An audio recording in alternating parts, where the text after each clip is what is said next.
your personal Zoom screen. Does that make sense? I just started the live to Yes. YouTube. Right. What I was suggesting is that the way that it looks on YouTube is up to you to control.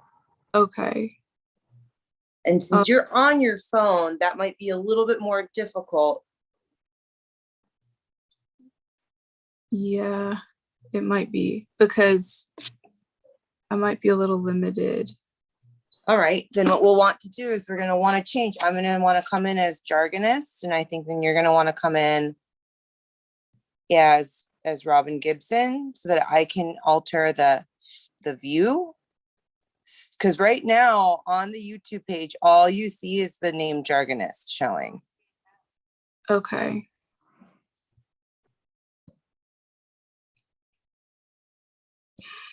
Okay.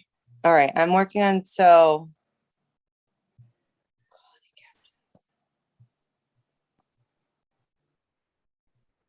I'll log on. I just did this. I went to this link that's up at the top and I can see both of us. All right, so that's really helpful. So Emily, are you saying that from the website, you're actually? No. It's at the very top. I just sent you the link. At the very top, it says live on YouTube and you can copy the link. Yeah, and so when you're looking at it from the website, you can see perhaps more something like Robin's point of view, or where there's multiple speakers visible, because I understand what you're saying. From exactly. I don't, from the website, it just says video unavailable, and then it says watch on YouTube. And then when you go to YouTube, it just says jargonist. Fantastic. That is because I haven't put the live link up yet. So Emily, we're gonna, nice to meet you, by the way, but I'm going to use you for help here in a moment, just to kind of leave and come back, and I'll tell you when, and I'll have you refresh your page that you access on the website. I'm putting our live link in right now that Robin just sent me, because the one that's in there was a sort of placeholder. Oh, Emily sent you the live for, because that one was, I think that the one that I sent was old because I had to end it in the chat. Yeah. Oh, that's very helpful too. Hold on. So I'm working on two different devices here. So give me 1 second, because I'm on a PC and a Mac at the same time. All right. And as we're online, if anything like this comes up, the best way to contact myself or Robin, Emily, right now is going to be through email on the side, because I'm in a similar situation. I'm not at a desktop, I'm at a mobile device. So like grabbing links and stuff. Yeah. Okay. And in 1 second, I will, to tell you guys the truth, this is really pretty exciting, that the levels of like tech that we're applying here. Usually there's not a lot of people are doing this. They're just still bringing people right into Zoom spaces. And B, there's usually like a team, a tech team. So it's kind of cool to do it ourselves, to DIY it. So I see that link that Emily shared, and I'm putting it onto the website right now. Give me 1 second. Okay. And I do now know that it's kind of an operator error on the web part, that since you can't actually activate the link until the live feed starts, that's like a feedback point. It didn't work.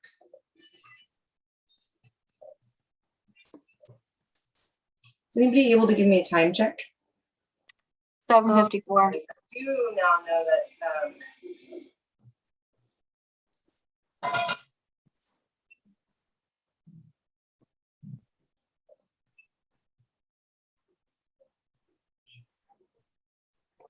the live feed starts, that's like a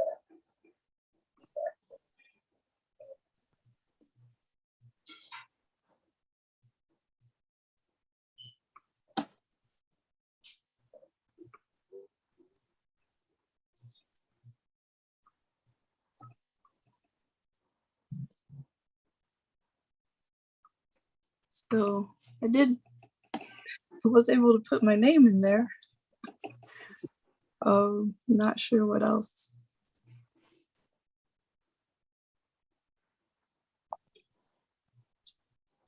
Okay. Can you guys still hear me? I don't know if I muted myself or not. Yeah, I I hear can you. hear you. Fantastic. So I just got the live feed up on the website and published it.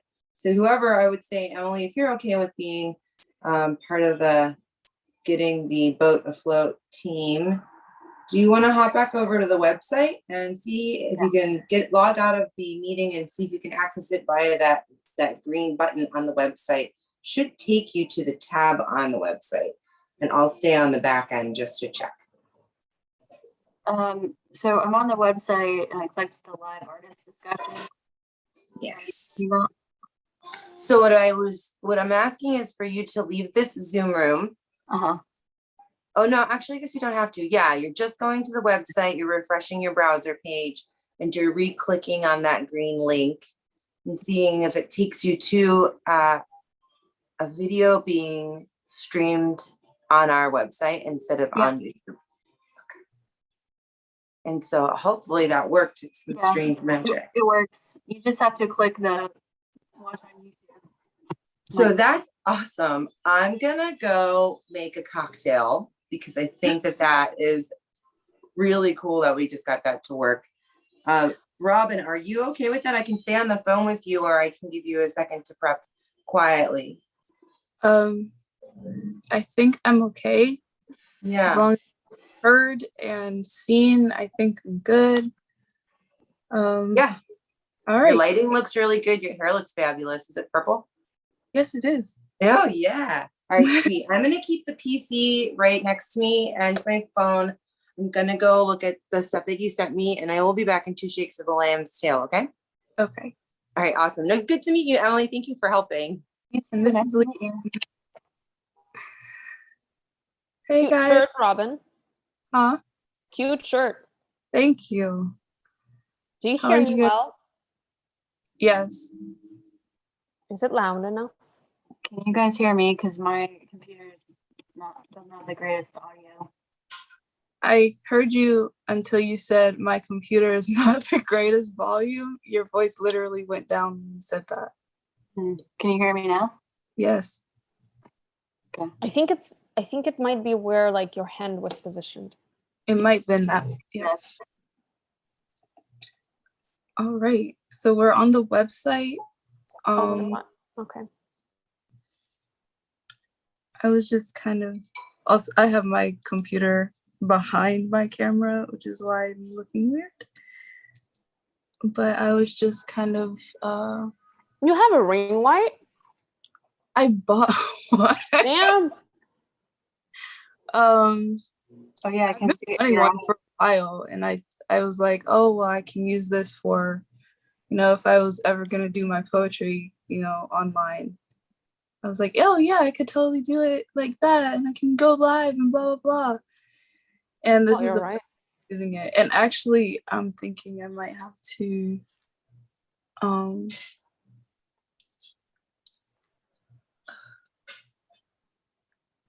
on. You said it is working, Emily? Yeah, I keep checking periodically just to make sure it's not like going down. And I wanted to see if we had any watchers. Okay. And we had one, which is okay. Well, that's good. Oh no. I'm eating. But I mean, this is also also wanted to be sort of like how you guys would do it for a podcast. Oftentimes when it's during a podcast, somebody's drinking something, somebody's eating something. So I felt like it would be cool to have this, not just for me, but for you guys. Yeah, maybe we can put it in our podcast too, Yeah. And I'm hoping to ask questions that will, maybe it will become a topic or something. I don't know. We'll see. Yeah. Ask me about my spirit animal. I did. That was one. Yeah, just really ask me. I'm ready for that one. I'm always ready for that one. I like that this could be good practice for actually doing live stuff, you know? Yeah. So I am really excited about this. I was really nervous because of the tech stuff, because I'm not really that tech savvy, but it seems to be working, and that's great. And once it's recorded, I just want to have this just permanently on the website so that people can, watch after they scrolled or whatnot. So yeah, it's just 8 o'clock, but it's 8:01. This is it. It started. All right. So, my name is Robin Gibson, and I am the curator of perception. Yay. Or is it, oh, snap, was it perspective? Oops. Perception of perspective. Perspective. So it's Too bad it's live and I can't, I know. I'm like, it's okay. I can totally edit it out. You can for the podcast. Or I mean, it's there now. It's there. So today we have Lisa and Emily, Lisa Sokolovskaya and Emily Carrick, two wonderful artists and friends of mine. We all went to the New York Academy of Art together and actually graduated, same class, all of that. And both these women do very amazing work, and they're both amazing artists in their own right. But what I love about them is they've combined forces, and I think of you guys as a powerhouse, honestly. And I'm excited for what you do and what you're going to do. So let's start off with kind of just, let's introduce you guys. My first question really is, what is your origin story? So that to me is like, who are you? How'd you get into this? And why? And when I say this, I mean art. Who goes first? Lisa, you go first. Okay, I'll go first. So my name is Lisa Sokolovskaya. I'm currently based in Brooklyn, New York. That hasn't always been my place, my country. I lived for 20 years in Canada. I moved there when I was 9 from Uzbekistan. But for the past 5 years, I've been in New York. I've done my master's degree here, as Robin mentioned, with both Emily and Robin in the same class. And I came to New York specifically to do my master's in art. I didn't want to do it anywhere else except at the school I did it at. And I knew that I wanted to get a master's because I knew that I wanted to get the training. But other than this, I just knew that I wanted to make art. And if I wouldn't have been accepted, I would have just stayed in Montreal and made art on my own terms. But luckily, I've been here for a while, and I have started to grow some tiny little roots and projects. So I can expand more. It's really strange doing this right now because usually I'm on the other side. Yes, I am the one asking the questions and being like, oh yeah, I'll just let people talk and they'll figure it out. And I'm just sitting there with my microphone. But now I realize that I have to fill the silences. But about art, there's a couple of careers that I envisioned. I wanted to be a veterinarian, then I wanted to be a fashion designer and an animator, but I realized that actually painting is the thing, well, art in general is the thing that I wanted to focus on, the less lucrative of the visual possibilities. Let's put it that way. All right. Cool. Well, my name's Emily Carrick. As far as my origin story, I don't have anything that cool. It sounds like X-Men or something. I'm a Marvel fan. That happens. But no, I mean, I'm just, a girl from, nowhere, USA. Um, I went to art school. I was born in upstate New York, lived in South Carolina for most of my life. And then I went to do my MFA in New York City and met Lisa and Robin at school. And for work, other than being an artist, I've been doing more of like administrative work. And I worked for an art gallery for a couple years in New York City. And then, this whole pandemic hit, and I've had to reevaluate everything. And that's when Lisa and I kind of joined forces and just started to do this whole project for fun and, to kind of keep the creativity going. And it's been really good because it's allowed us to meet new people that we wouldn't have by ourselves, and connect new people, which has been really cool. So that's pretty much, kind of a summary, I guess. But we both are pretty excited about where this is going, and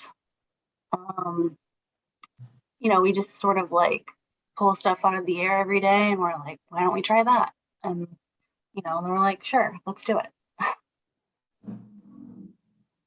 Also, I realized, Christina, I just wanted you to like introduce yourself as well.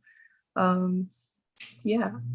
Definitely. It's interesting too, because it's like when you're sitting with four people that are all endeavoring to like create something of their own in similar areas, it's like, where do you start? Because we're there, it's not like linear. It's not like there's a beginning, middle, and end person in these equations. It's like, yeah, who comes first in an introduction? Because I'm Christina Bavona, and I started Jargonist at the beginning of COVID as we all had to move our practices into new and more constrained spaces, predominantly online. And it started as an international project and has maintained, I think this would be the 6th exhibition, and Robin Gibson is our first guest curator. And it's been a pleasure working with her. I think just sitting with her over a few different meals and days, sort of talking about art and looking at art together, it became very clear, like, this is someone who has not only a common interest, but good taste beyond my own scope. And, that's what Jargonist is it's a space to expand the idea and the practice of curating and making art. And it's also a space that focuses on education or expanding education in the way that all artists teach. All artists that I look at and care about take what is on the margins and center it as the heartbeat of conversation. So I see that in everybody's practices that are here.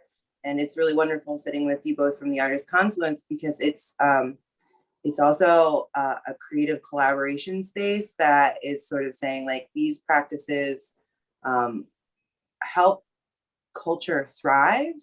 And even when it's a labor of love and not commercially supported or institutionally supported, we still make it a priority to support them. So, I thank all three of you for doing what you do, because it makes it really exciting to keep doing what I'm trying to do too. And I feel like we're like, it's like sister cities, but, sister practices. Yes. Yeah, thank you. Absolutely. I appreciate even just having this platform, and I'm excited for this this exhibition and this conversation. So yeah, you guys, let's talk about your practice. I forget. So can you just talk a little bit about, your thought processes when you're making work, and, what inspires you basically?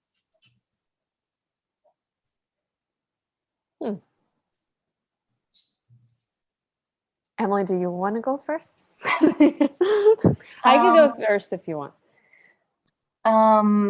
Well, I can talk. So I haven't really made any work since I finished grad school, and I'm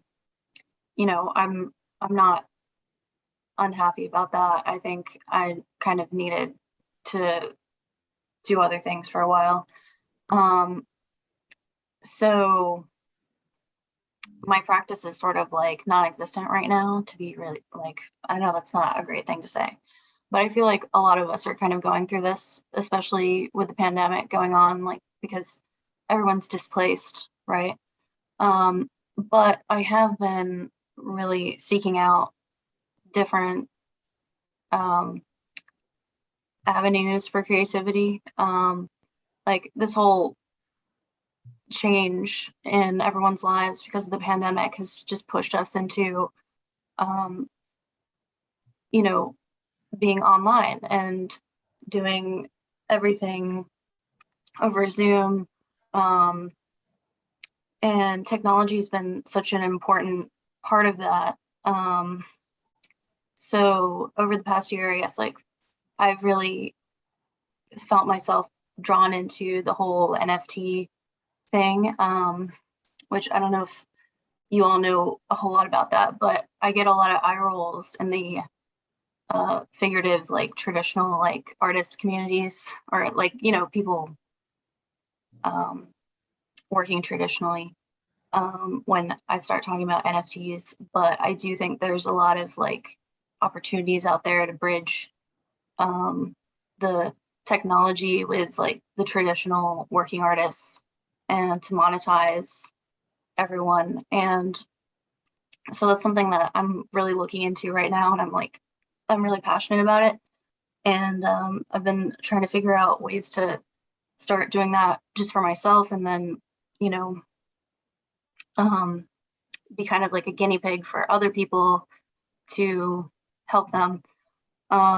And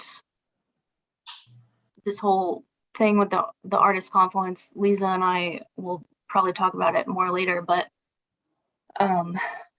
we've been doing these online curated exhibitions, and well, we're moving into that now, in conjunction with the podcast. So I feel like this whole like movement that's going on with technology could fit into that, and it's something that I've been thinking about, and I've been wearing Lisa down about it, and I think she's finally like, okay, yeah, I'm okay with it, but I don't know enough about it, so and nobody knows that much, but we're gonna try it out at some point. So but as far as my practice, I don't have a studio right now, and I'm gonna be working on getting that, or getting more of like a space to actually make work and be creative, so I can start putting stuff out there. But as far as a practice, not a whole lot other than just all this other stuff that I'm doing. So I think it's important to note that a studio practice doesn't have to be in a studio, and it doesn't have to be art making, capital A art making. What you're doing right now is positioning you, and it's still creative, and you're still thinking in ways that even capital A artists aren't thinking, and that's, to me, super important. And when you do start, putting paint to canvas again, if that's even something that you'll want to do, because who knows? But if once you do, you'll have all of this information that you've stored up, all of this creativity that you've been working with, and you'll be able to, see how that, goes into your practice. So I wouldn't say you don't have one. I just think it looks different. yeah, totally. Hold on a second. I'm gonna have to mute myself. Lisa. Yeah, I think it's true, and it's something, as Emily said, we're all going through this.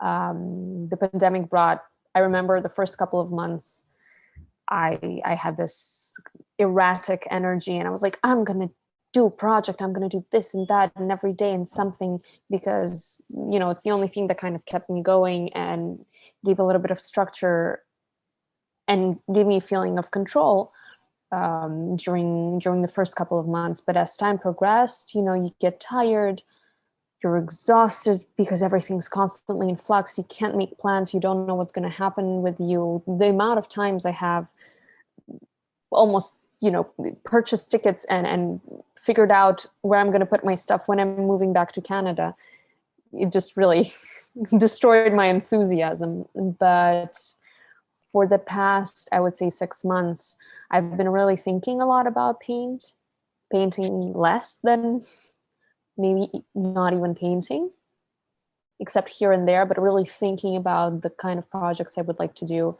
how I would organize things in the future. What do I need to really get in there? And parallel to that, luckily, the other side of my practice is currently related to fiber arts. So that's much more transportable. It's non-toxic. You can do it anywhere. So those things have been really a joy and little pleasures to make.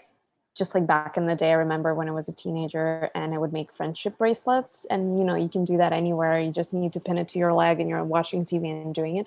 So that really helped me to think about, I'm still doing something, and like to quiet that voice that will every once in a while say, well, are you really an artist? Because like I haven't seen a painting, so maybe you're not.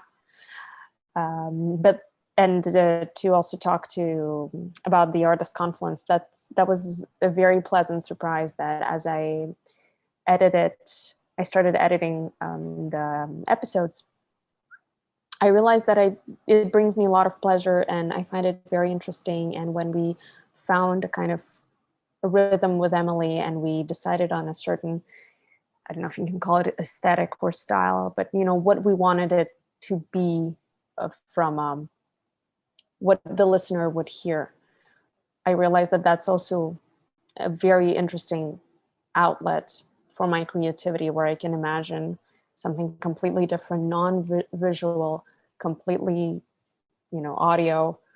And that was very surprising and very positive for me, because like I would add a couple of sounds and I'm like, oh my God, you can hear, it's like the person's in the subway. It's so exciting. I've been nagging my boyfriend and I'm like, okay, listen to those 15 seconds. He'll just nod. He's like, yeah, good job. It's just like out of context. He's just listening to random noises and people talking. And he's like, yeah, great. Sounds fantastic.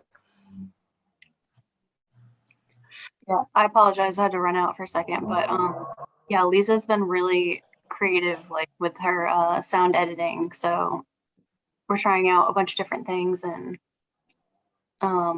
yeah, so we're excited about all the different aesthetics coming together, and hopefully, we're just learning as we go. So I think that's what makes it really exciting too, though, because of the fact that it's something that's new to both of you and there's no rules, It's not like you feel like you have to stick with a plan. You're going and you're taking risks and you're winning. Like it's looking good and it's sounding good and you're getting more and more people involved and you're creating a community, which is another thing that I think is important about not just this project, but the art community at large, I think, needs to feel more like a community at times, instead of artists being loners, or that whole idea of the loner starving artist who tries to hit it big. We need support, and this is one of the best ways to support is to get with like-minded individuals and hear what they have to say, share it, and be in their corner. So yeah. I think that's really important, because up until now we've as artists and creatives, we're at the mercy of basically the tastemakers, who are usually in the 1%, and I think we both have a sense that community can come together and determine what is what's valuable, you know. So we have a lot of ideas about where we could go, and hopefully things will work out, but our main thing is like building a community, you know. So Yeah, that's also something that's oftentimes, you know, if you're not, I know it from a kind of life perspective. I know because of immigration, I know my parents lost a sense of the world when they moved, and they were in their 40s when they moved from one country to another, and they had their friends, they had a certain structure to their life, they knew how to navigate that society, and then they were thrown into a world that was completely different, in a different language, with different habits, different interactions, and they couldn't navigate it as easily. And I think it's something that happens a lot nowadays, where people will go to one school and then college is somewhere else, or they're an international student, they do a year there, a year here, and then because of their work they're moving again, because of relationships. So you never really have that solid sense of a community that is there to support you. If you're lucky, your parents are, you know, there for you, you have some friends that are there for you, but you don't necessarily get those people interested in art. You know, they might just love you for who you are, but they have no clue about your art practice. So for me, it is very important to create that and give that sense to people. And, you know, if it's done through podcasts or online discussions, you know, it doesn't really matter, as long as you feel that people have your back and you can bounce ideas off of them, and they'll be there and they'll, you know, open doors for you. That's a great, like, it really makes you trust the world a little more, and you're freer to be more creative and concentrate on other things. Right. It's like making your own, you know, opportunities, you know. And then it's funny, well, not funny, but it's interesting how like attracts like. So the type of people, like birds of a feather, like it just sort of happens. Like the more that you're yourself and the more that you're putting yourself out there, you're going to find the people who are going to understand you, right? And that makes it a little bit easier to create this community. So yeah. I did have a question about wellness. So we both talked about the pandemic already, and I was going to bring it up. But what are some ways that you, whether it's, you know, watching your favorite shows on, you know, Netflix, or is there a part of your practice, or a part of like your creative practice that, you know, you look to, or you somehow incorporate wellness and you know, self-care into your day-to-day? Did that make sense? I think for me, the biggest thing was to kind of not lower my expectations, but just adjust my expectations. You know, when your studio is not available to you for 3 months because it's closed because of the lockdown, you got to figure something out. And it's very likely that you're not going to be able to do the same thing at home. Then you need to adjust your expectations and kind of change your perspective. And I'm still reading Art and Fear. And it talks a lot about that, about how unfortunately artists tend to associate their worth to their art practice, which other professions don't do. So you'll feel, you know, you'll make a bad painting, you'll think that a bad person, an accountant might not feel that way after a bad day at work. And I even had that quote somewhere that And I'll paraphrase it. So yeah, if you make a bad artwork, you feel like a bad person. And if you don't make an artwork, that means that you're not even a person. And that's something that I think was the main thing for me to cope with all the stress and the difficulties, that it's all in the head. Like, as I know that I'm creative in my head, that means that I'm artist enough. And a lot of watching TV and eating sweets, they help. Well, I'm not the paragon of like health whatsoever right now, but I go for a lot of walks, which for me it does kind of help with creativity. Like, just walking, so many things just come into your head that you wouldn't normally, just wouldn't normally, if you're sitting in your studio or at your desk or on the couch or whatever. So I normally walk, and I've just done this for like, for years. I would just go on really long walks and listen to music or podcasts or anything interesting that just sort of like, is educational. And just sort of like, you kind of you'd be surprised at like what kind of pops into your head when you do stuff like that. But as far as like other like mental health practices, I don't know. Writing for me, I've gotten a lot better. I mean, I've always been a writer, but I haven't really like put any energy into it, but I felt like that that's been a really good outlet for me that I hadn't really thought about in a long time.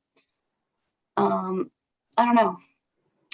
I definitely did, binge watch a lot of television shows over the past year.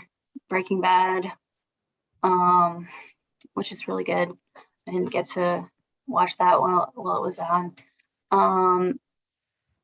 I rewatched like all 7 seasons of Buffy the Vampire Slayer because I was really angry after I lost my job.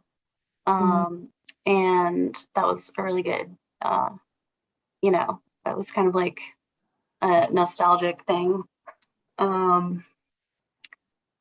So I don't know, like other than that, I don't know. I think when I wrote that question, I was thinking about where I was about a year ago on my aunt's couch watching all kinds of shows. I was binging almost everything that I could at that time. And more recently, it's been Star Trek. And of course, the Marvel movies yet again.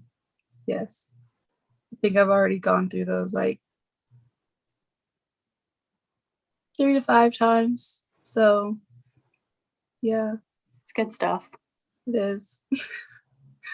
Can I just jump in really quick and say how good it is to sort of hear the content of, it's so funny how overly curated the internet is. It's like, at least within a studio visit, they can see the pile of candy wrappers in the corner. And we just don't talk about that unless you have more candy to share. But when it comes down to how we polish and present online, like even the joy of mastering a podcast, like that opportunity to polish. The only time I feel like I get to understand that we're not really ever alone in these things, especially as like women creatives that are really trying to hack it out on our own, is like when we sit down and do this. Because yes, my last year has been so messy and yet wildly productive in a way that isn't really humane. And that's part of being, I think, a woman in the arts is like, where are you positioned as like the fulcrum of labor? And what did that mean when things changed, when jobs were lost, but ones that were kept expected more and didn't understand what the work that they would ask when we went online would really look like? And then why not move that into like my own or our own creative pursuits. It's like coming from like a DIY punk background, like I think about all of the zines and all of the shows and all of the bands that have sustained for decades that changed generations, even though touring was near an impossibility because of, you know, making these things happen under capitalism. It's difficult. And then like the measures of catharsis that you have to find. So I might be a little bit like morbid to say this, but I think it's very refreshing to hear that practices have been on pause, because with the way that it gets presented out there is that nothing stopped and nobody's aching, and that creativity just is something that can happen in a vacuum, when in reality it's about relationships. And you have, all three of you have successfully revisited like what those relationships mean and look like. And I don't know, it's lovely to think that even through binge watching and whatnot, we come up for air and we're like, maybe we do need to know more about NFTs and think about fibers and think about how we create and maintain relationships as like the impetus to make art in the first place. So how do you keep that breath going in a time that feels so vacuous and all consuming and like filled with like health problems, like on so many different levels. So I just, in reflection of the last like 15 minutes of discussion, that's sort of where like my heart is settled in a really good place, just to hear some sort of testimonials about like, yeah, it's just crazy. And it's a lot of work, very quiet, isolated work. Even like jumping off of that point, it's not that I'm not proud of the people who have been able to, you know, take their time during the pandemic to etch out whole businesses. Like there are some people who have blown up during the pandemic and have, you know, become wildly successful. But I also have seen, well, I had seen during the lockdown, like memes or certain things going around, like, if you're not doing something with your time now, what are you doing? You know, or, you know, basically condemning people for not working. Yeah, there's a lot of guilt, you know, and even when you're asking about like artist practices, yeah, I feel like I have to apologize because you know, and it's not such a, you know, feminine trait, apologizing about like not doing as much, you know. Because, It's like the Photoshop of I follow I know. So sometimes I follow those Instagram accounts that are like showing edited pictures versus non-edited pictures of popular people, celebrities. You know, some of them are a little harsher than others. Some of them are just like, hey, you got to know this. You got to know that, you know, the star that you love so much and you think that her physique is the best is actually posing and also has cellulite like everyone else. So because I consume quite a bit of that, every time I see a post of especially people that I don't know on the internet, I'm like, but is it true? But are you sure? Like, you seem really, really happy and productive.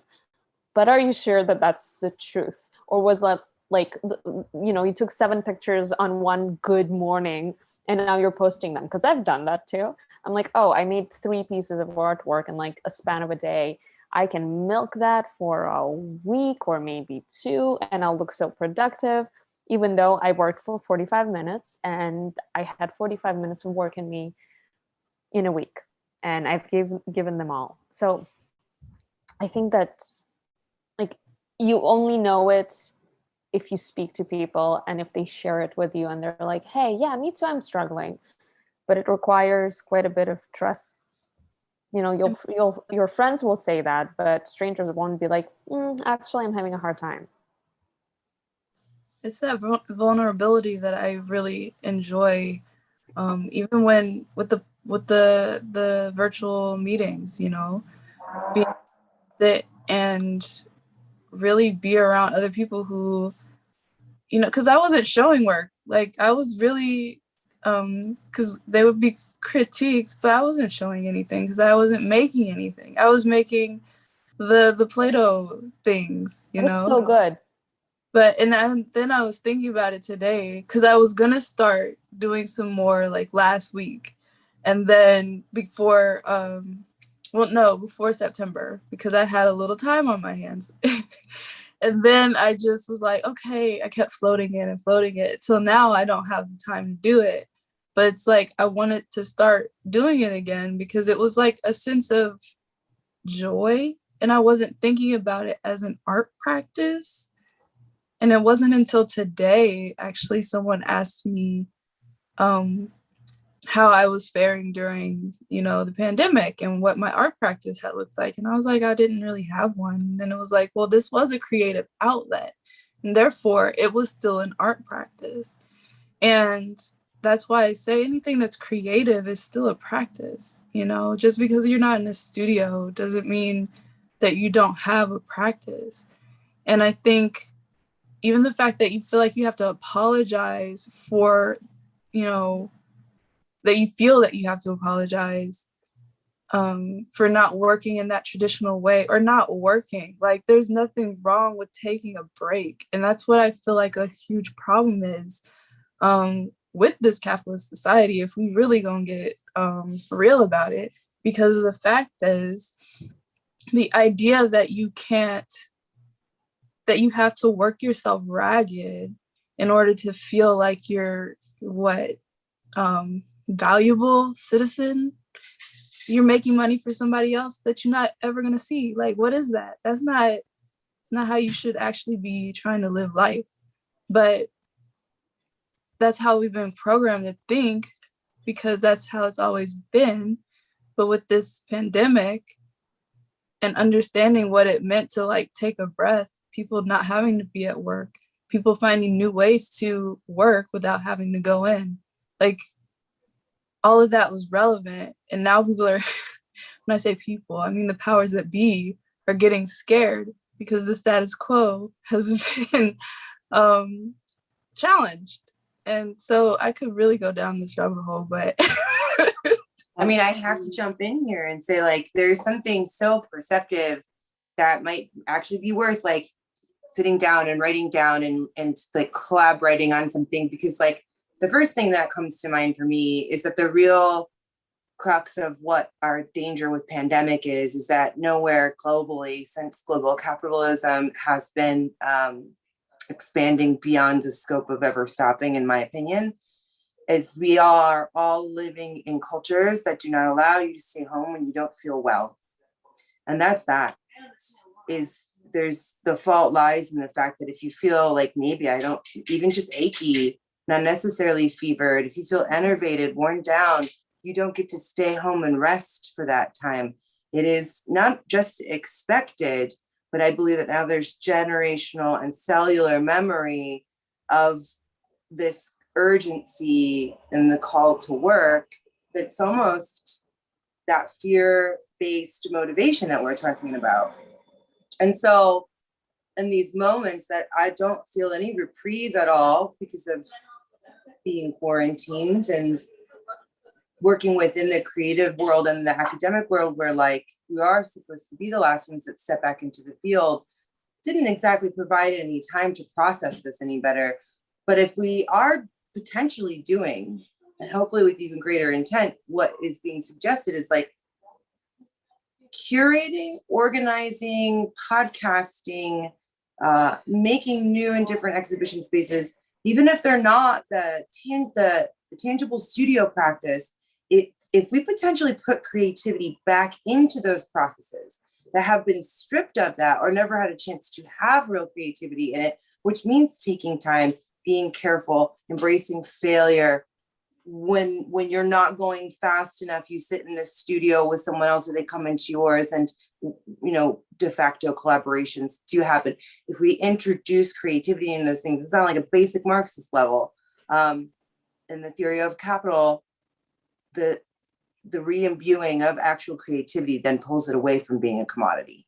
And that's what's really scary, is like right now on a level of production, it's being recognized that the production system has changed.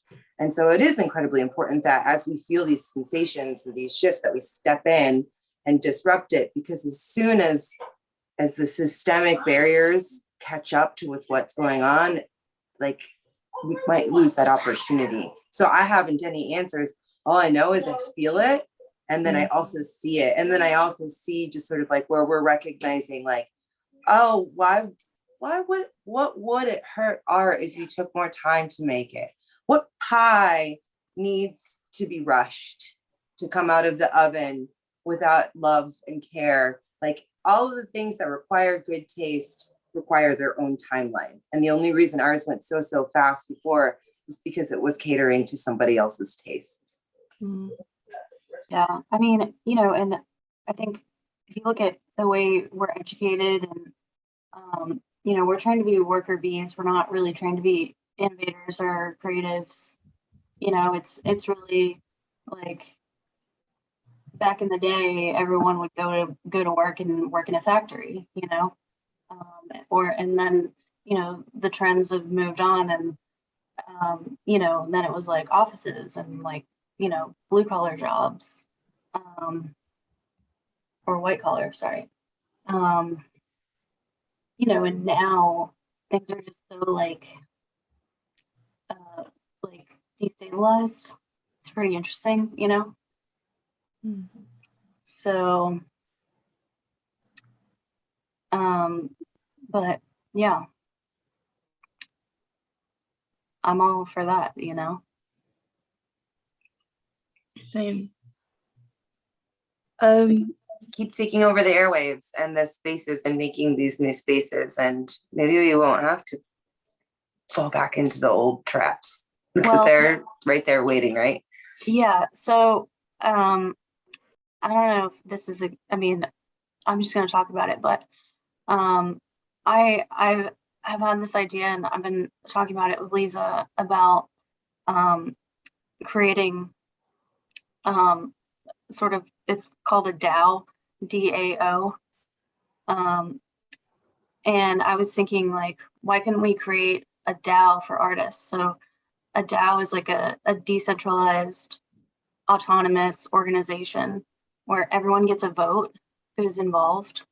And so the way that it's distributed is over these NFTs. And essentially like the community would decide, you know, what should be, you know, they would sort of like loosely guide the curation and the projects and the programming and all those things. And then possibly get like royalties. You know, these are kind of things I've been thinking about, you know, like further down the road. But yeah, like at least like in my mind, like I'm always thinking about what are ways that we can sort of like turn this whole you know, the status quo around to benefit, you know, the collective or the community, I guess, in better terms. So anyway, just throwing that out there, like it's like very, very early if we even do anything like that, but I think there's definitely, I mean, we wouldn't be the first people doing it. We wouldn't be the only people doing it, you know, but there's definitely a need for it. Yeah, there's something to be said. You know, we are used to working within certain systems, and if you're lucky, those systems work for you, but most of us aren't lucky and they don't work for us. And sometimes you are able to change it, to adapt it, but sometimes it's not even worth it. Or, you know, if you have the time and the energy and the mental space, why not create something that would work better for you and very likely other people? So, you know, whatever we are doing with Emily, this is what we think would work for us. It's like we are kind of taking the path of least resistance, but it's very likely that we're not the only ones, and we're going to have people that will join us or people that will be inspired by us. And, you know, the same way as we pull our inspiration from somewhere. And hopefully I will agree. rule the world.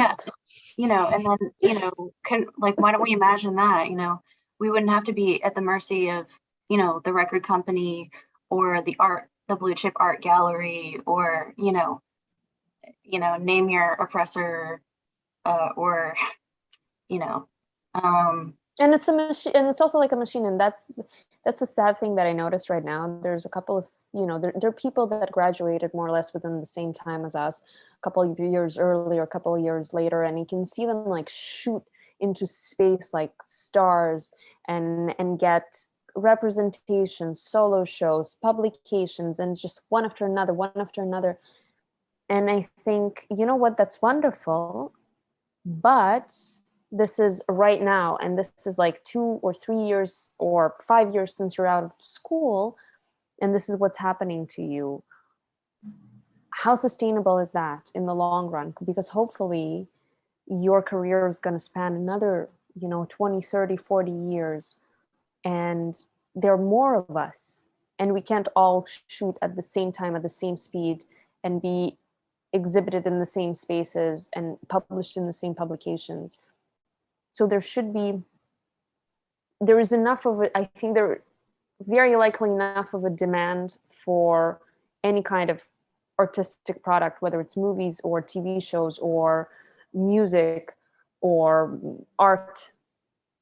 There's enough of a demand, and there's we will be able to fill the demand. You're not for everyone.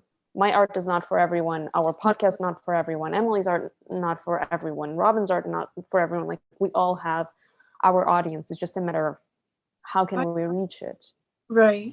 And also, like, on that note as well, you talked about a machine, right? And I think right now what makes what you guys are doing with the artist Confluence, and even what Jargonist is doing, and even with bringing me on board, having this way of working outside of that machine, outside of that system, and still bringing hard-hitting people into the fold, into the conversation, is another way of sort of turning things, turning the art world on its head when you think about it. Because maybe, being an independent artist is more, what somebody wants to do. And to be an independent artist, you may not get that representation. You're not looking to be represented by a gallery. So you may not be in that space, in that sphere, and in front of people initially. It might take you a minute to get there, but at that same time, having that power, having that, autonomy, and being able to, say what you want to say, do what you want to do, and have it be on your own terms, and not so much, not have the art world in your head so much, I think is so important. Because a lot of young artists, especially fresh out of school, look to success in the art world, and they feel they need to conform. Like, in order for me to make money, I have to do X, Y, and Z, because these are the patterns of the art world. And some people are able to, game the system, and they do it well. But some people get swallowed up in that monster. And I think if you're going to walk the line, you got to actually know how to play the game. But if you don't really know how to play the game to where you're actually coming out on top, because that's not easy to do, since it's not made for us to come out on top. I think having spaces and alternatives like these is the best way to go about it. And yeah. Yeah, definitely. I mean, I do we're wonder. figuring it out. I do wonder what everyone would make if they were given a stipend. It's like the same idea of anything. If you were promised at the end of your schooling, at a certain age, you were given, you wouldn't starve. Like, you might not live a life of luxury, but you'd be fine financially, comfortably, healthcare, food, roof, whatever. How would people go about fulfilling their actual needs? If you were guaranteed a paycheck at the end of every month, would you paint the same things as you're painting now? Would you make the same things, or would it change because maybe you're either catering to a public or hoping to cater to a public, or you're not allowing yourself a lot of experimentation because time is money and you don't have that much time? Because I think that's also a big constraint, and that's something that I think a lot about when I make art, where I'm like, this is just nonsense. At the end of the day, this is just nonsense. No one cares about that because it's nonsense. But if I don't make it, like, that, what's the point of having an art practice if you're not going to do the things that you actually want to do? Otherwise, you're just doing someone else's stuff. Right. I feel like taking that risk is so important because, why else be an artist if you're not going to do it? We went to, and for us, we went to school though. Like, we spent mad money on these degrees to waste it not doing what we want to do. That don't make sense to me. So, and not only that, but like, yeah, it can be scary, like, especially if you're trying to eat, but at the same time, like you said earlier, our audience is out there. All we have to do is connect with them. And that often does sound easier said than done, but it's also not as hard as we make it to be, because when you actually are telling your story, the right people are going to be attracted to it, right? So I think, and I'm talking to myself right now, I've actually over the past couple of days had revelations, just like, Robin, you've been holding yourself back because you've been too afraid to put yourself out there, because you've been talking yourself down, saying that you can't, or that you're not good enough, or insert whatever, negative thought here.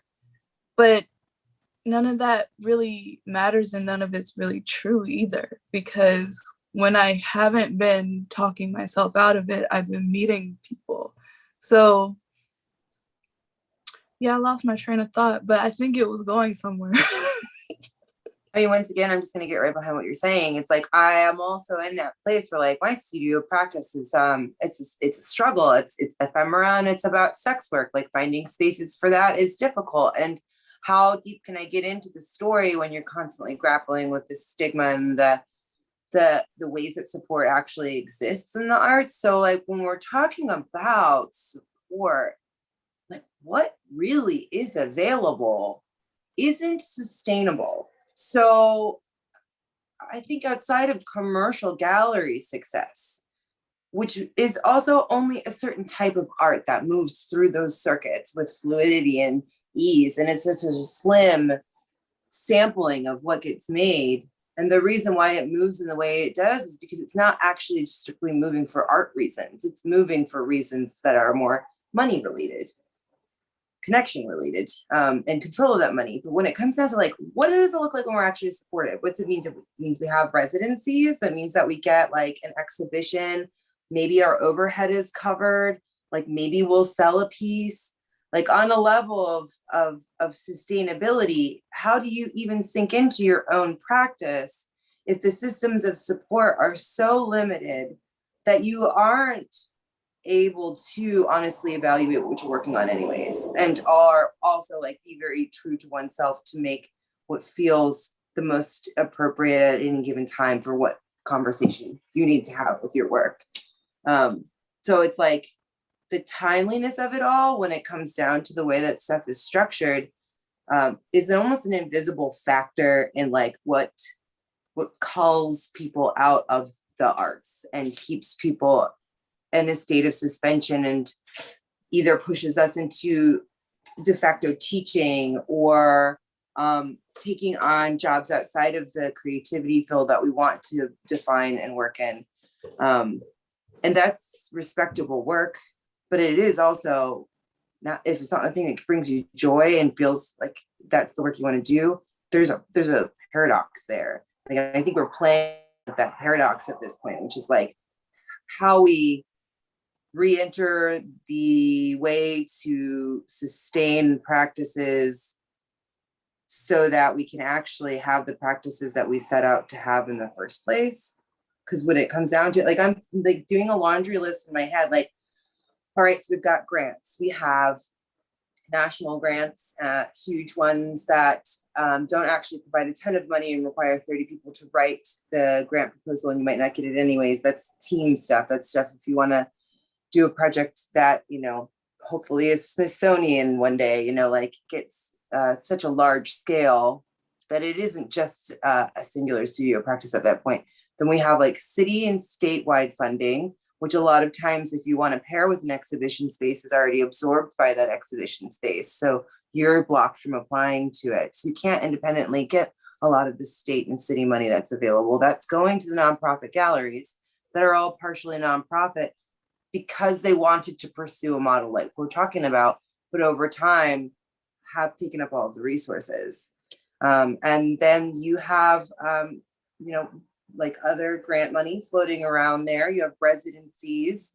There's fellowships that exist that essentially sponsor you for a period of time.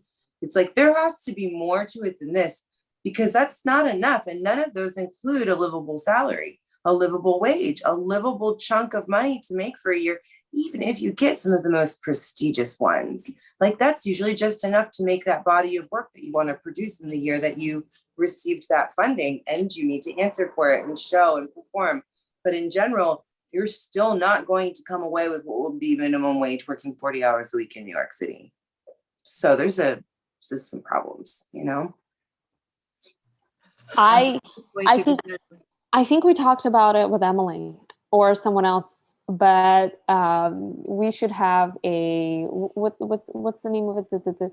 The minimum income, Oh yeah, the national minimum income, but it shouldn't be national. It should be just for artists. You know, after a certain amount of money you get, you start paying your dues, and then that supports everyone else. Because I don't think John Curran needs that much money. Apparently, he's the most well-off artist, which is surprising. That's what I heard. Damien Hirst, That's what I heard on a podcast, and apparently he's on top there. So he should pay his dues. I think he should just like throw in a little bit of cash somewhere, and then it's a trickle down effect. I mean, for some, like literally, like a crumb for one person is like a whole loaf of bread for the rest of us down here, you know? So, and it's crazy, like even just thinking about the whole starving artist trope. Well, why is that the way it is? Like, we out here working. It's not like we're not doing anything. It's not like we're just out here. We're actually working. So why are we not getting paid for our work? And people need us. People need artists. People need creatives. It's like honestly, we're like so much, yeah. Why is it that the like underfunded like in school? Like, I don't get it, because entertainment, that whole world is built around artists.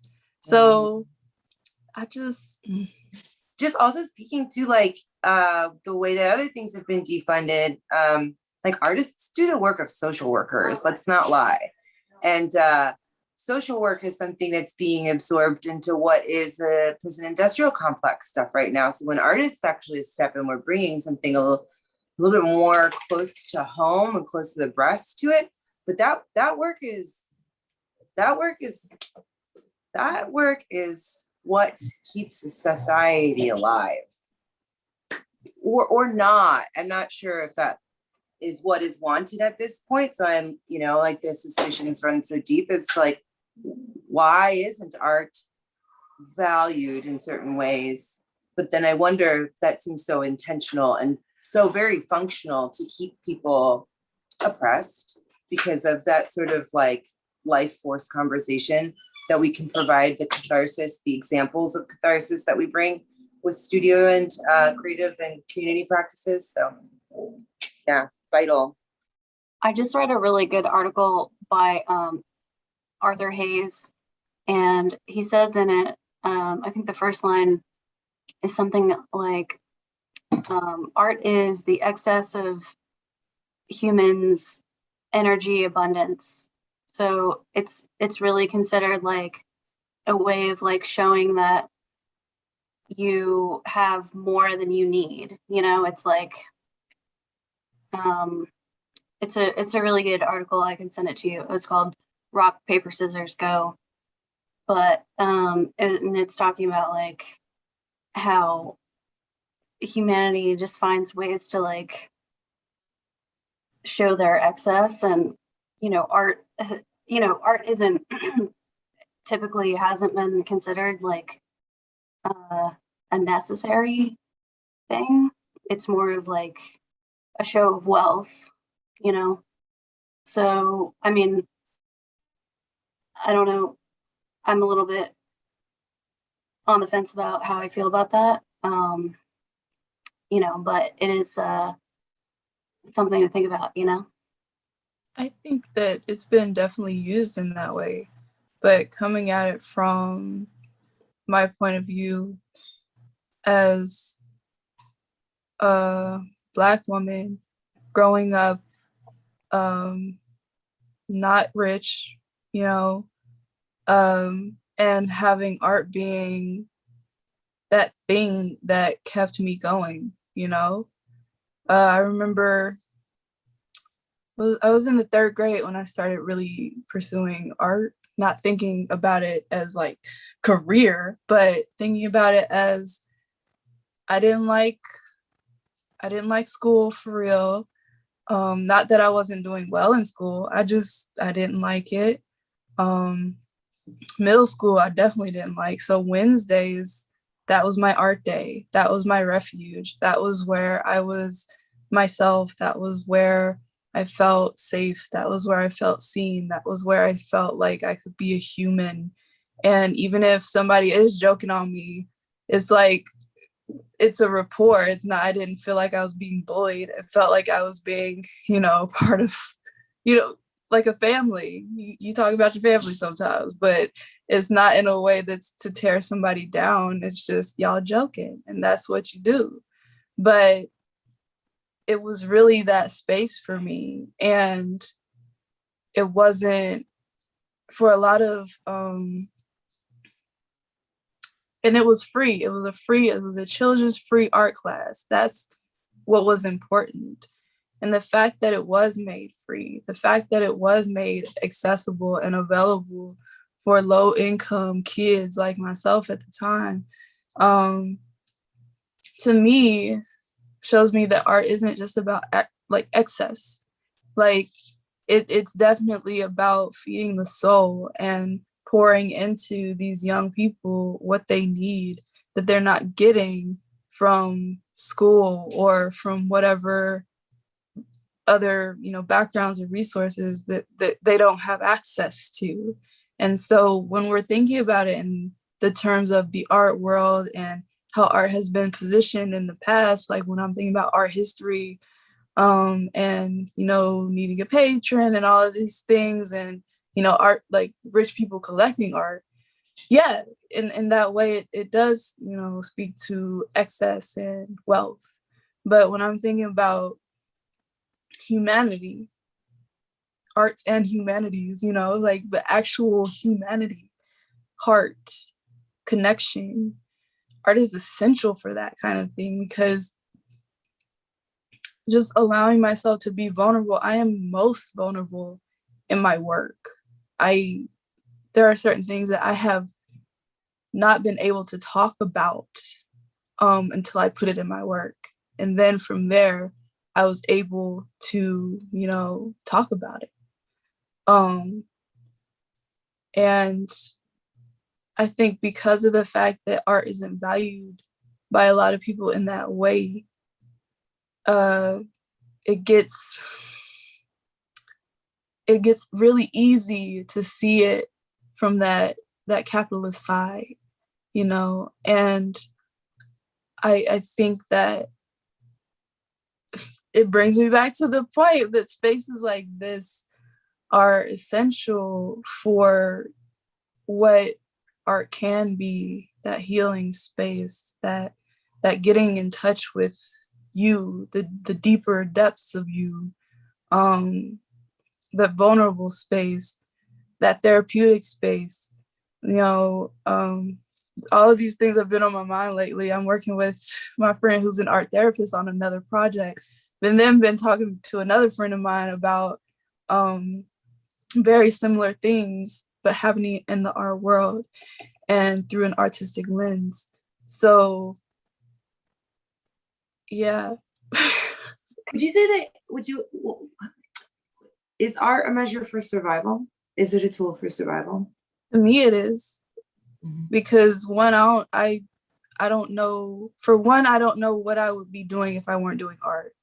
So not only that, so it's like, you know, it's my job as far as, you know, making money in terms of survival, but also, you know, internally, consciously, emotionally, all of those things are so wrapped up in art for me that I won't say that art defines who I am as a person, but it is a tool. It is something that I use to not just express myself, but to understand myself.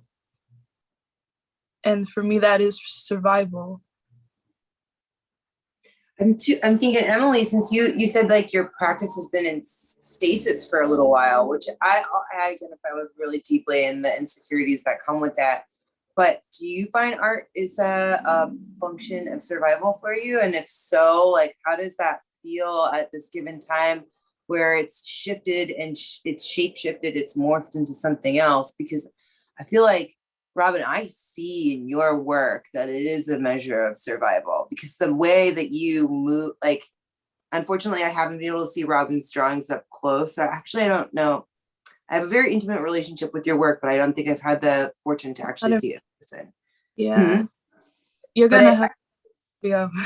Yeah, I know. I'm actually like, oof, maybe I can stop by tomorrow or something. We get this clay residency. But I'm also in this place of pause, which, you know, I was showing annually solo, and then doing several group shows every year. And showing was really important to me because making stuff that's ephemeral, I was the one who saw it. My daughter would see it. We would see it and it would disappear, and we would love it for a short period of time. It was always so important to bring it to the public in a way. That's not happened for me in so long, and the amount of terror I feel on a daily basis is so real. And I've been able to work through it with a lot more of these types of projects, but it became eminently clear to me that, like, the reason why I am okay, and as okay as I am, is because of formatting my language and connection to people and making stuff. So I was thinking, because Emily, your testament to like what you've been making and not making is so close to home for me. I was wondering how you were feeling about that too. Well, I guess, like, to go back to your other question about, like, is it integral for survival? I mean, I wouldn't die if I couldn't make art, but I would definitely find other ways to have some kind of creative outlet. And I think I do, and I think I guess I sort of like maybe been like, you know, and it's like so I graduated from art school, and it's like, okay, I mean, I've spent like 2 years just immersed in this, and you know, it's like anytime you know you're supposed to be doing something, it's like, well, that's when you want to do something else. Like, you know, you're supposed to be cleaning your room, or you're supposed to be doing your studying or homework or whatever, but instead you're cleaning your room. So I guess like that's kind of part of it for me. It's like I feel like I'm always doing something I'm not supposed to be doing. You know what I mean? So that's in a way like I've figured out how to, well, I don't know, like I still maneuver myself, you know, to be creative. But yeah, like that's what makes it fun for me, I guess. That's really Oh my God. insightful in I a really very answered. uncanny like description. Is like, yeah, it does, until you're kind of doing the one thing do you realize it's time to do the other thing, and that could be part of like who you are as a person at the core. Yeah, like I have to trick myself. I think that's the thing, that we tend to attach ourselves to like a medium or something. We'll call ourselves a painter, a draftsperson, a sculptor, and so on, so on, so on. But it's like anything. If tomorrow you can no longer do that, it's not like you're going to completely change paths. You know, today you were a painter and tomorrow you're an accountant. Yesterday you were a dancer and then you're going to be a swimmer. Like there's something that's going to stay with you. And I think that's we have that ability to adjust to certain things. And you know, today your practice is this because the circumstances are good and you're thriving, but tomorrow's circumstances are bad, so you're just trying to do a little bit of something to feel like, you know, it's going on. And I also don't think that it, like, you can turn it off. It's either like a creative way of thinking or it's not. And when you have it, it's going to show itself everywhere in your way.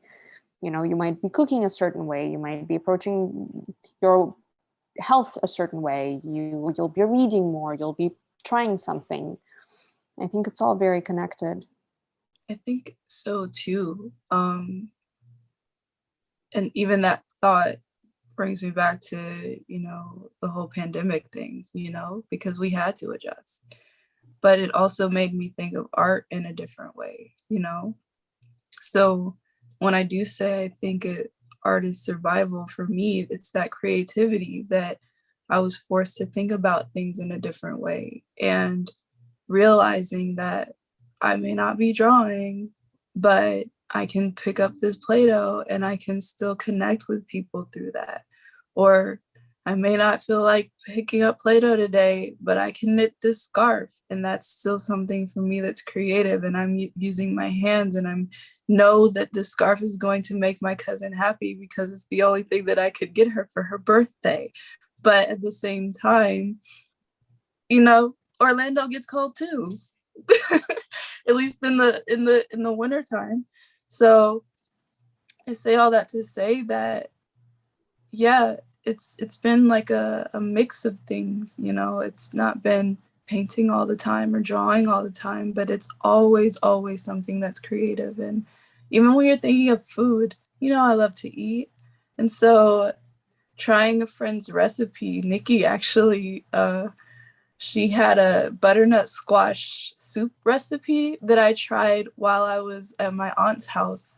And my cousin doesn't eat everything. Like, she's a little picky when it comes to food, but she even tried that. And just her trying it for me brought me a bit of joy that I didn't expect to feel that much joy from her just tasting it. Like, she didn't have a whole bowl. She just tasted it.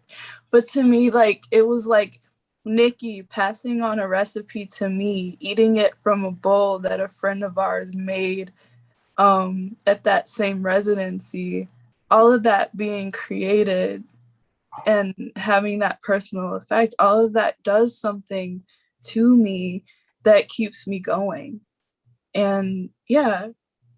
Well, here's back to the game. Like, if they ain't gonna pay for it, I'm not gonna make it. I'm not gonna jump. Like, I love to cook as well. So that's one of the easiest access points for me. And I started making ephemera because I liked to make my art in the kitchen. as an unmarried mom in the arts, sometimes it was just happening in the kitchen. I didn't have time for the studio. But like, you know, I could sit in the studio and churn out like visuals that held space and conversation for important things that I care about, and then also cater it to like whatever conversation the art world wanted and other audiences could keep up with. So it's this very logical process of being like, how do I rationalize this space? How do I bring in something that's deeply important to me? Usually, like, you know, when it comes to sex work, it's like, what are we missing in the public conversation right now? Can I foreground that? Can I come up with a visual? Does it need to be representational? And do I tool away at this for so many hours that just by way of the tedious labor, one concedes inherent value, and then flip that? And if I do that, can I do it enough times that I can keep doing it? Like that's as far as it got. And at a certain point, that never repays itself properly. And my thought is with what you're saying is like, there has to be a measure. And when we were talking about NFTs earlier and moving over into fibers and having conversations that are more mutable with the materials that we work with, if we are able to pull back and say, we are not going to perform in traditional mediums unless it sings to us for that day.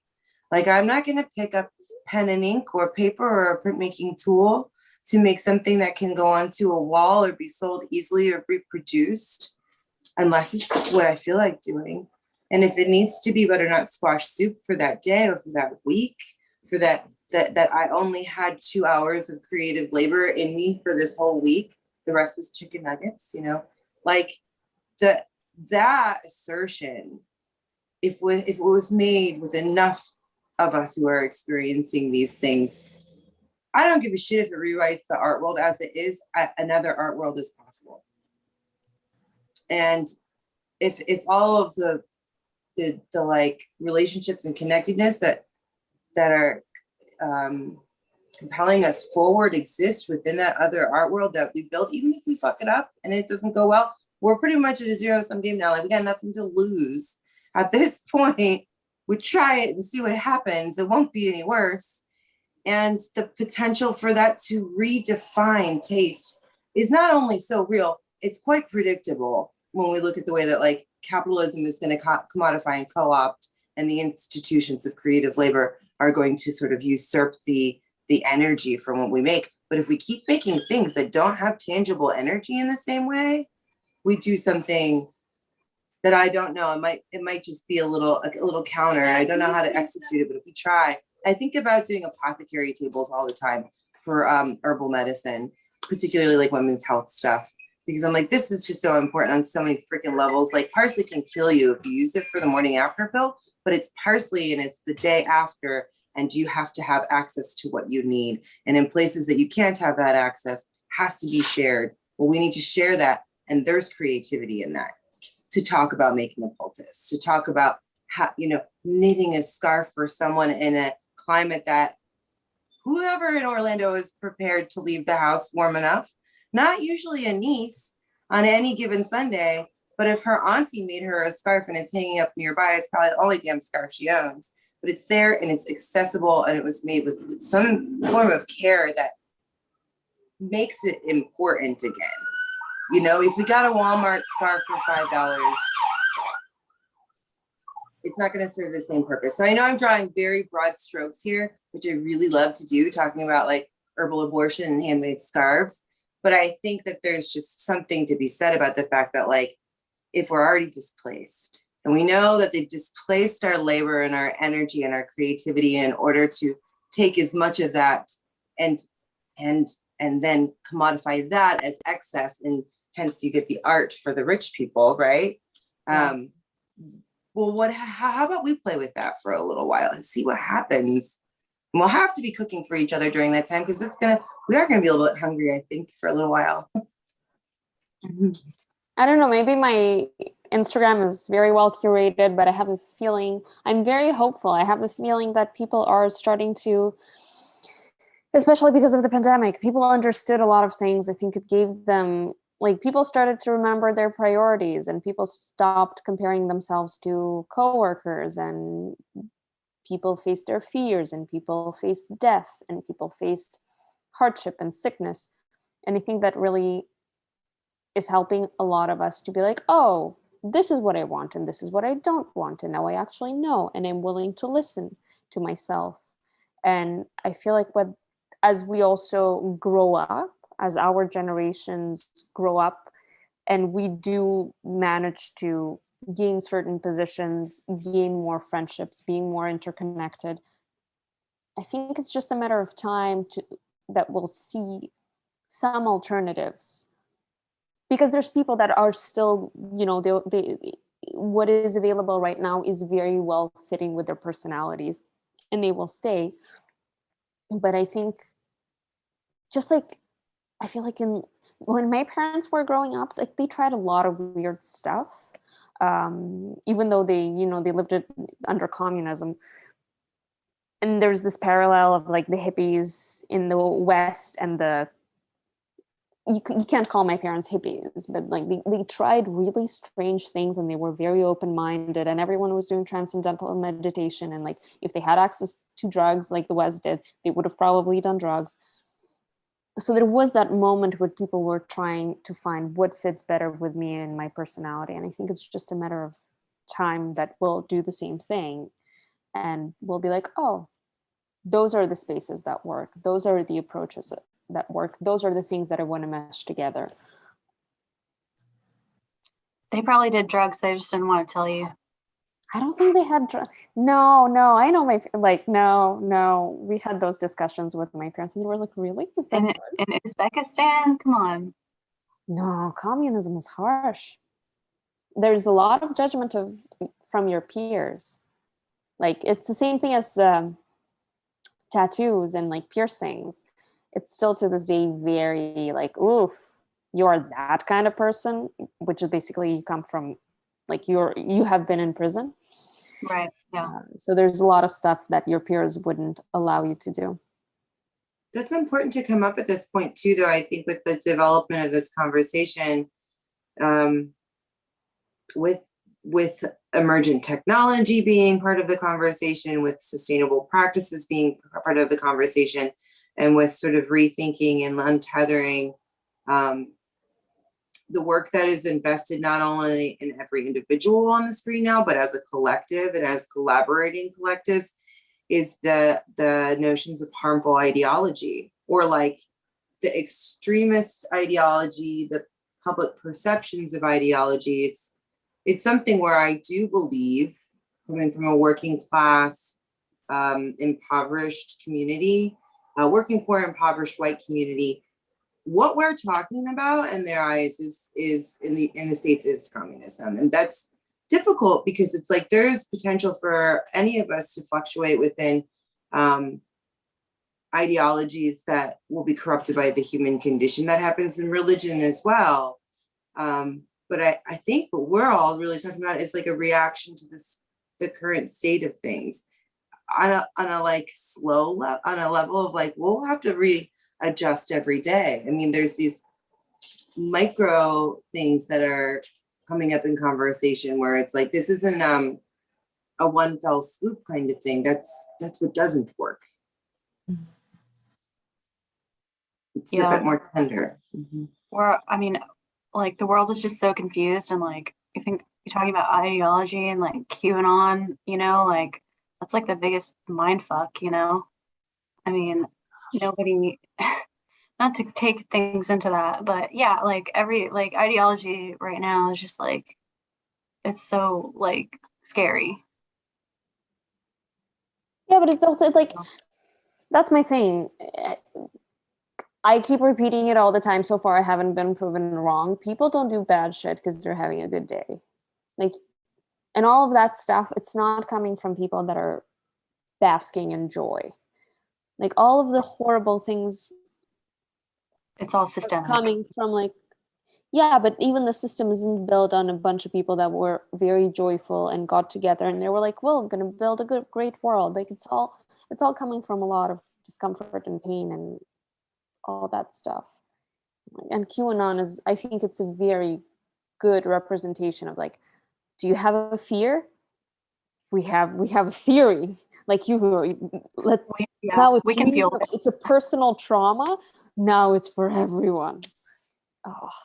I tried to explain the whole Pizzagate once to a common friend of ours, and I spent like 10 minutes explaining all of the things, and like the blood drinking and the hunting of the children and Pizzagate and all of that. And then she looked at me and she's like, "Is this real? Like, did you just make up a whole story?" And I'm like, no, that's what's happening on the internet in certain corners. And now the corners are not corners anymore. That's the scary side of community, I guess, in a broad, I don't know. That groupthink, I feel like that's a different type of community. Yeah. That's That more is, like mob mentality and yeah, that's something else. that's not the same. That's There's always someone who's exploiting the power, who's like, I really want to be on top in this pyramid. oh yeah. And let me feed you little fearful things and Well, continue to be I frightened. mean, but that's definitely like the culture of what's going on right now, like, I mean, the thing is, some of it might come from a paranoia because of what's happened historically when it comes to, and I'm thinking about it from a Black person's perspective. Like, I understand why Black folk right now are paranoid about a lot of the things that are going on, whether it's getting the vaccine or not getting the vaccine or whatever. But that has a lot to do with our history and the history of this and how Black folk have been treated in this country. Therefore, I can understand why people have that, linked to that paranoia. But it's also been exploited. Like, there are people who use that to their advantage. They know that, oh, Black folk are going to do this, so we're going to do this, So, and I feel like it's not just, with us, but it's also like, other theories that go around and float around the internet. People have, there's always going to be somebody who's going to exploit that and, make those puppets dance, The whole time you were talking, I was thinking about, Robin, you sort of sharing some of your origin story too, and like thinking about like what came to mind was the Philly Printworks print, the Think Black Women. Thank you. The bags. It's a now growing big print shop in South Philly. I love them. But they have a little riff off of the thank you bags, and it says thank Black women for it. And we see that on other products these days too. But it is such a very real, like when we're talking about like this, the corruption, but also the psychosis of power that has now manifested in the internet.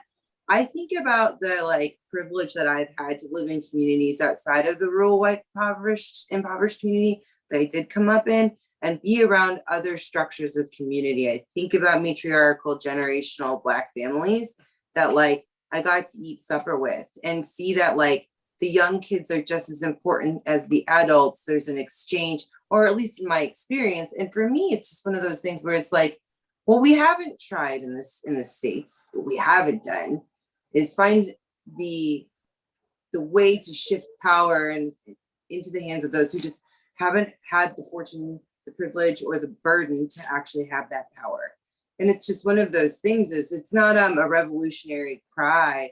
It's just like in these moments where there's an excess of energy and power in QAnon that could be as easily analogized as what is pegged as the artistic labor, the creative labor, this sort of like frenetic energy that's going into these very scary communities, in my opinion, and how that's then turned around and weaponized. And us is like, what if we actually look at the models of community that are incredibly functional within like a generational overlap and exchange, so it's not as chopped up. And I think that's getting a little too offshoot with theory, but I think when you all were talking, Liza, when you were talking, that's what I was thinking about. It was like when we're talking about QAnon and what QAnon actually contributes is literally just more of a scare tactic and a scare factor, creating more space for the filling of conspiracy in space versus communities like in Atlanta, right after Trump was elected, the entire court system of judges in one county became Black female ran. And this was something that they had put into place prior to the Trump election. Not only did they take over that system and remodel how people were treated in the process of incarceration, there was also a quick and confident reaction to what occurred with Trump, which was pretty much like, shit ain't gonna fucking change here. Like, it's going to be a county outside of Atlanta that's been treated like shit for, you know, centuries at this point, and it's going to continue to be that unless we do something different. And they did do something different, and it changed at least the incarceration and prison model for a while. And when we talk about creativity, in my mind, there's a lot of motherfucking creativity in that. It's just something that came out of a natural way of existence versus the neuroses of the online diatribes, you know? Yeah, like lit a fire under that community. No. I heard this interesting take on QAnon about how it's sort of like become this AI taking over, because, you know, nobody knows who's fueling it. Nobody knows who's like putting out this stuff. And I thought that was kind of like scary and interesting at the same time. But anyway, I think Lisa wants you to ask her what's her spirit animal. Lisa, actually, technically, the way I wrote it was, if you could be any animal, what would you be? But it's the same basic principle.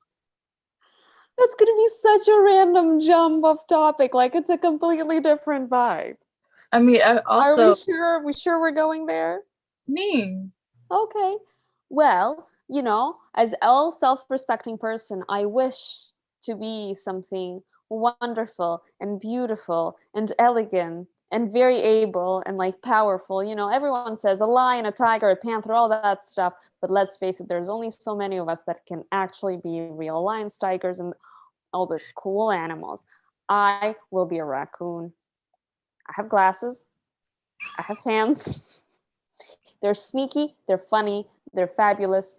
They just wash everything. I can spend many minutes talking about them and referencing videos, like when he's washing cotton candy. Oh, it's so sad. When they're stealing food from the cats and running on their two legs. And wonderful. eating hot dogs Eating hot dog.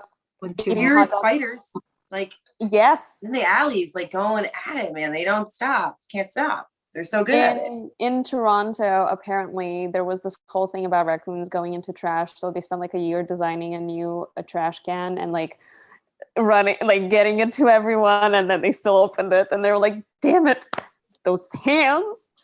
So yes, that would be me. You should be a raccoon for our Halloween salon this year. Yes. Oh, that's good. We I haven't will. planned one, but I will be. And like, they're really weird. Their bodies are really weird because they kind of feel, I don't know if they're fluffy or fat, and it doesn't really matter, but it seems like if you would pick one up, it's like in cartoons where like everything just goes down in like a drop. They're like drop shape. They're just like soft. Like cats in that way. You know how cats are basically a liquid? Exactly. yeah. That's just like a liquid with almost opposable thumbs. Right. I feel like too, this is after like living 36 years as a woman on the East Coast of the United States, I would totally be a raccoon just to have an amorphous body shape amongst the entire species so that I didn't have to fucking answer to anything anymore. You know, just be like, yeah, I'm just being a mama raccoon today. And you all like mama raccoons today too. That's so good. I'd definitely be like at the bottom of the ocean, like squid or something, you know. I like that whole like amorphous thing. Mm. I like elephants. I think that first of all, they're maternal, like they have a matriarch. Second, they're really empathetic. They mourn their dead. I always thought that was like when I first heard that, I was like, wow, there's a soul in there, you know. That and they're big and you know they're majestic, but it's like you know they carry their weight around, you know? It's like they're not afraid to be who they are. They're not like, oh, I should be a tiny little, I don't know, a small thing So that's skinny. Yeah, a gazelle. They don't want to Want be. to know a useless tidbit about elephants? All the sounds that we hear of elephants walking in all of those shows and movies, the tum tum tum, it's not true. They don't make a noise. yeah, I've heard that. Their They look really quiet. pads are really thick, so when they walk, there isn't that clunk clunk clunk thump thump thump. That's all. That's all for our viewing comfort, so that we don't lose the impression. That's even fake. better. They can sneak up on you. Yes, an And elephant theoretically could sneak up on you. I think that's also really important as you know, big, confident in who you are elephant that can sneak up on you. So watch your back. Because I have a finger in my nose. Really, they grab that. So My sisters are sitting in the other room, both trying to get their homework done. And we're like fact sharing across the room. I think the elephant and raccoon facts have really resonated with them. How is studying going? Do you know more about elephants and raccoons now than biology and real estate? Yeah, they laughed at each other nervously. They're like, why are you? What do you need to know about real estate? Be careful. The raccoons are everywhere. They're going to steal your stuff. There's an entire chapter. Is there a chapter on raccoons in the real estate book? Because it probably should be. Yeah, zoning is particular. Mm-hmm. German, Waschbär. Waschbär, in most other languages. Wait, German? Raccoon. Raccoons respond to other languages? No, that in most other languages, the word for raccoon is just Waschbär. Waschbär. Have you all heard this before? Do you want to see there's the siblings. They're homeworking. but the one that likes facts, the Cancer, she likes facts. She's like that. Yeah, they're in other languages. They're called washbears. Do you know what elephants are called then? No. Can you Google it? You have a research team there. Yeah. My sister gave me a whole book of random. Elephant is in Spanish. Elefante? That's exactly what she said. She said you say it. Say it loud. Elephant. Really? Yeah. Got the good old cognates. Oh, we call it different. In Russian, we call it completely different. It's called slon. Slon? Slon. Slon. Slon. Oh, that's a strong name for a thing. Like there's like the onomatopoeia in that where I'm like, that actually I would connect with that word quickly. Yeah. Slon. I have to share mine now. Is that all right? Can I tell you mine? Wait, so Emily, you're an amorphous sea creature but you haven't picked yet. You haven't said I'm a squid or an elephant, a squid. I don't know. I think that'd be cool. Like maybe like an octopus or something, or something like that. I don't know. I definitely wouldn't want to be something that I have to worry about being preyed on.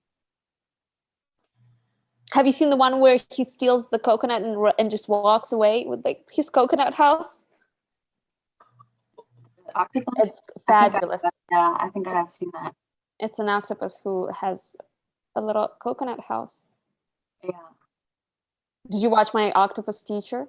Is it good? No, going to. I have it on my list. On my your list? On the Netflix. Your list? No, it's my list. I don't have Netflix. Oh, I thought you did. I'm sorry. But I have it saved. That's one thing that I want to watch. I thought it I was really find it funny. I find it funny that the name, my octopus teacher. I wonder what the octopus thinks. He's like, oh my god, what is wrong with that man? Why does he keep on like bothering me while I hang out here?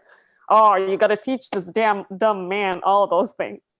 It's someone, a photographer talked about a seal, and he went to like take pictures repeatedly, and at first the seal didn't understand, so the seal brought food, like semi-live fish and like animals, but the photographer was like, I'm just taking pictures. And then apparently the seal would bring more dead things because he was like, well, you're clearly not able to eat something that's almost dead. Let me help you out here. The second, the 12th. I love them. They are water dogs. really trying. It's like you're not Test whenever then. surviving. I'll let me. As soon as it takes test. Yeah, babe, I'll give you more money. Do you need me to chew it for you and spit it in your mouth? That's the next step. That's what it sounds. Will we be realistic here?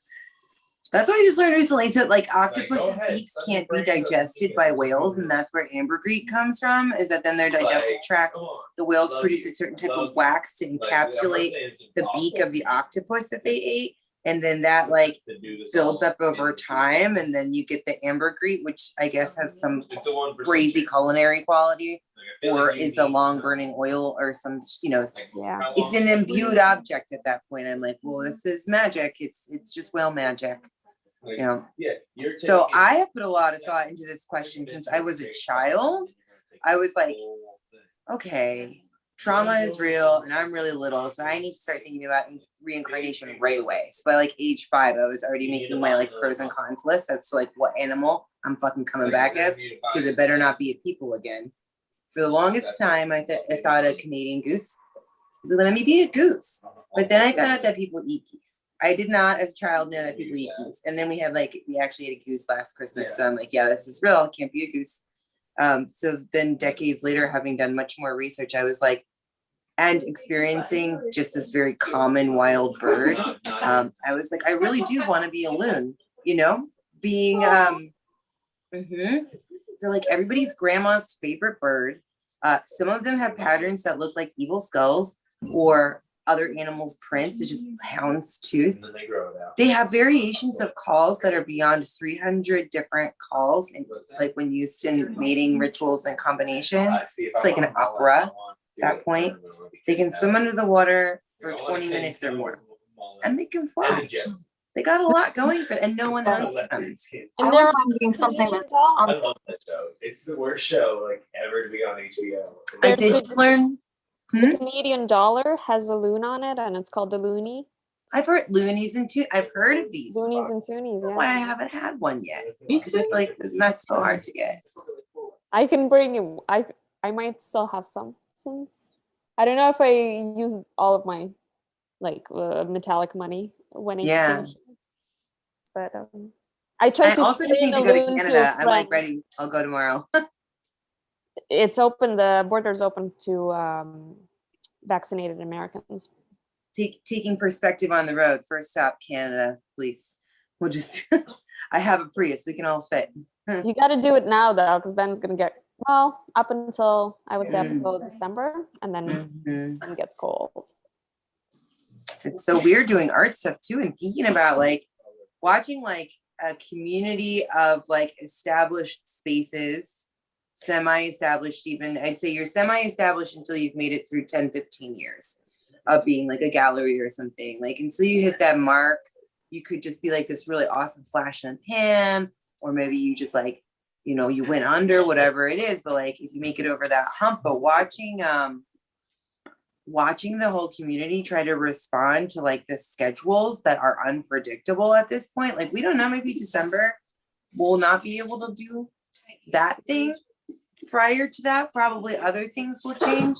It's just become exceedingly more important to have like more fluid, nebulous communities where it's just like, well, we can schedule it and we can figure out how to make it interesting, and like coming to terms with like, what does that really look like for us? Like, what is satisfying for us? Like an exhibition opening where you work for 3 months prior and you don't get at least 30 people in the door, if not 300, hopefully. has always been like, you know, a thing that you got to deal with when you're showing in spaces.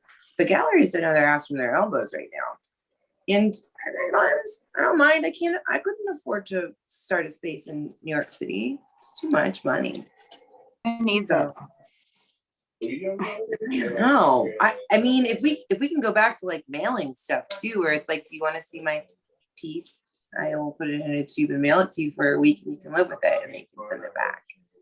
Yeah.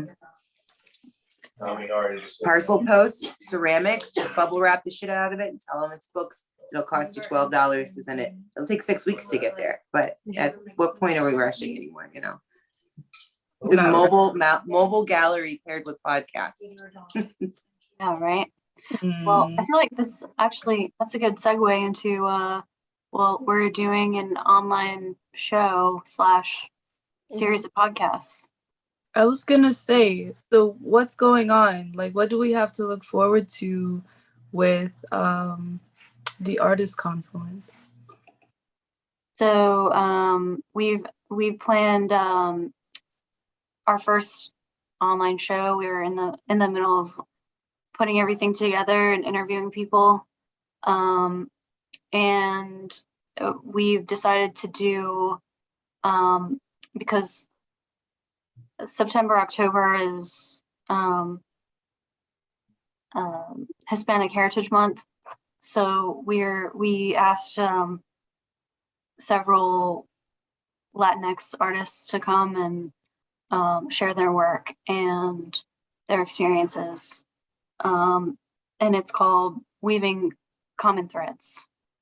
And we have a Spanish title as well, but I'm not going to butcher it. But Yeah, we're working on our pronunciation. We figured out the title like yesterday. Yeah, So. but I mean, everything's almost done, you know, so should be interesting. And so we sort of like both came to this realization the other day that we can actually make an online salon that's sort of like immersive on a website. And so that's kind of what we're kind of shooting for, and hopefully it'll come through. And it's really more of like we want to envision it for our people and, you know, have them see the, you know, sort of like create the experience in their mind, and, you know, through listening to the podcast episodes and on the website. And it eventually I think we have been talking about curating these like in-person salons as well. So this is sort of like practice for that, you know, right, Lisa? Yeah, ideally, if the world allows us, it would be great, because the Artist Confluence came from basically a crit group. We would go to each other's studios, we would hang out, you know, would snack, would drink, would discuss. And then as it transitioned online, we realized that this is like a lot of wonderful raw material that it's great when you're attending, but what happens to the people that can't attend? How could we include them? And that's how the podcast started existing. And now the next step is how to create an experience, because we are lucky enough to have, you know, this community, people that are interested, people that participate, but how can we bring that forward, and how can we include other people that we don't know, people that we didn't graduate with? And I think, you know, there's more elements that are possible if we do something in person, not only just a discussion, but also an experience, a pleasurable experience for all of the senses, because that's the other thing, is that creativity is not just about painting, it's about anything visual, it's about food, it's about sounds. And if we can kind of showcase everyone that we know, and have an experience that is all encompassing, that's That's wonderful. Fingers crossed we'll be able to do that once things are a little more stable. Yeah. Do you guys have any topics that you are excited about, or is it like, oh, we want to keep you all in suspense, Well, I mean, I can share a couple things that I think we were both kind of excited about, and like we're not super like protective of stuff and like want to make it secret, but because it is community driven. But we were thinking about doing an online show called, I was thinking Ars Poetica, and then we match artists' paintings with poems, and then we ask people to recite the poems, and then we have a discussion about like to me, like, how is a painting different from a poem and stuff like that. And then Lisa had this idea of like interviewing people about their dreams and doing a call for artists to submit work about dreams. And or inspired by the dreams that are made Yeah. available as a kind of the primary, the source material. That's such a wonderful liberatory gesture too, because I think some of the stuff that's come up today and earlier in the discussion was a lot emphasizing like, do I trust myself? Do I listen to myself now? How did like this time in COVID actually give me the opportunity to have no, actually I had no, you have no choice but to make some decisions. I think these prompts sound like it's sharing with other people the tools that have gotten you this far. Making a dream prompt is open and abstract enough that it could be a labor of love, or it could just be, like a haiku when you wake up at 3:00 in the morning, or like, a scribble of whatever, just something that like lets people sort of see from a different angle. Yeah, and like, connecting artists and mediums and all that sort of stuff. So, Yeah, and the last project is a little less and more like this. I'm hope. The good thing about Emily and I is that there's certain things that we're interested in, and we're passionate about some things, and we're willing to give each other the possibility and the space to explore them and like offer support. And one of the things that while I was working on that was the last episode that we did, when we talked about routines and rituals, is that I really got into that idea of like soundscapes and like working with sound.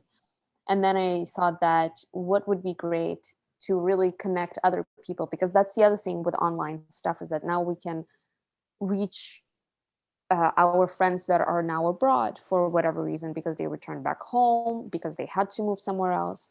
And my thing was, I really wanted to do kind of city interviews about cities, about what it is art in a particular city. How does the city feel in regards to a creative endeavor, whatever you do, and hopefully I'll be able to have those done throughout the year, and they'll be shorter, they'll be a little less about only art making, but also a lot of like sharing your experience and kind of taking people on a journey of an artist in their city. yeah. And then maybe even like eventually go to different cities. Yeah, like that's, that was the thing that was really Be on the Travel Channel. yeah. I always wanted to be on the Travel Channel when I was younger. there was a show called, man, I forget the name of it now, but basically this lady used to go to different hotels all around the world, and I wanted her job so bad. She would do different activities, and she's literally just traveling, like she got paid to do that. I thought that was amazing.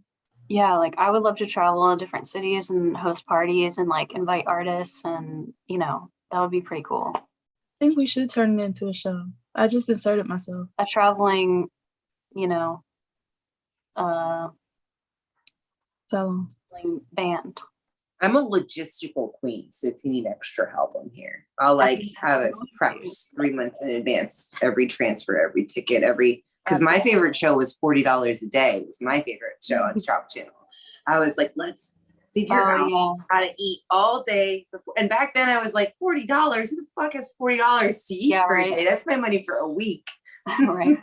But to this day, I still think about it when I go to the grocery store and I walk past like the window displays at like whatever Wise or whatever. I'm like, if I want to eat on a budget today, if I want to like make this work, like I gotta go scope out these like coupons that the grandmas are clipping. So like logistics of like, how do we really make this happen, even in a very small time frame, even with no money and da da da da.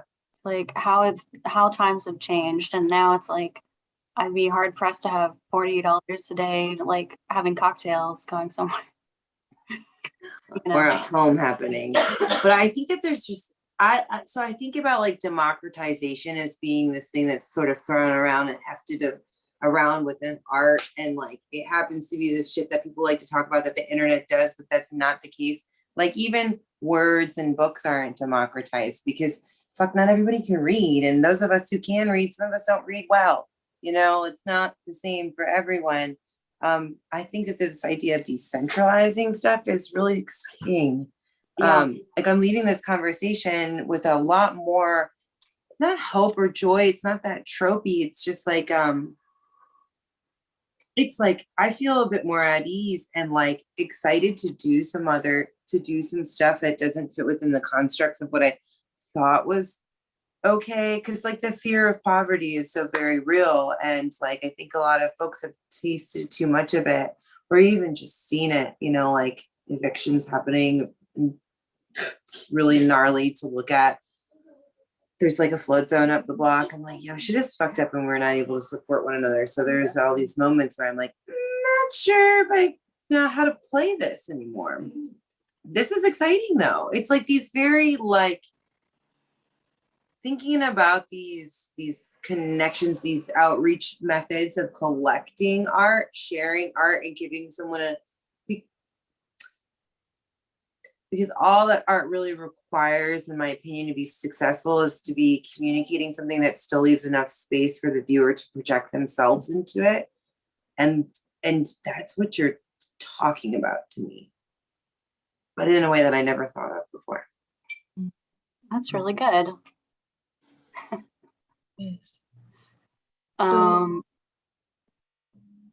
Yeah, I'm really into that open source kind of stuff. So yeah, hopefully we can, do that. And I'm glad, like, that's a really nice compliment. I'm glad, it's inspired you. So where do we find you guys? Like, so if we want to come in and then there's anybody that catches this feed later on, is Instagram the best place to get into the artist Confluence? Because perspective at Jargonist right now is like this wonderful entry point to all of the nodes. But, what about in a month and a half? Yeah, so we have a mailing list. We haven't really been sending out emails in a couple months, but we want to get better at doing that. And we have a website, theartistconfluence.com, which I have to, don't look at it right now. Oh, I get it. It's actually, we're in, it's under construction because we're Imagine that there's craft paper. If we were a gallery, there would be craft paper. Yeah, exactly. I need to go like shut the put the under construction sign up, but anyway, so yeah, like Instagram's great, like you can always DM us, but if you want to get on like into our next ones or something like that, we can put you on the mailing list, and we'll keep everybody up to date. We're still kind of like, we want this to be sort of like an open door thing, but we also want to keep it like a safe space where people, like it's mostly like a friend of a friend who gets invited or brought in to certain discussions. Yeah, and Um, to also keep the proportions of you don't want to be a new person in a room of new people. You want to people around you to feel comfortable to reach out to you. So like that's something that we also keep in mind. But yeah, you have our season is coming up. Our second season is coming up. It's gonna be happening. You want a milkshake? Hopefully, we'll have our first episode out on September 15th, and then we'll have other events. Some of them are just like what we did, what we're doing with the current show and the upcoming episodes. We got in touch with people kind of working behind the scenes, but then there's stuff where we'll do calls for artists or like participants or questions. If you want us to explore a topic and talk about it, send us a DM on Instagram and we'll look into that and maybe we'll ask you to participate. So when it comes to the podcast, do I go through the website when it's back on its elephant pads, or do you guys also host the podcast on other streaming sites, Yeah. locations, apps, etc.? we're on Apple Podcasts, we're on Spotify. You can, so the podcast is actually called Virtual Salon Podcast. But if you search for the artist Confluence, that will also come up, I believe. So we're on most of the major podcast platforms.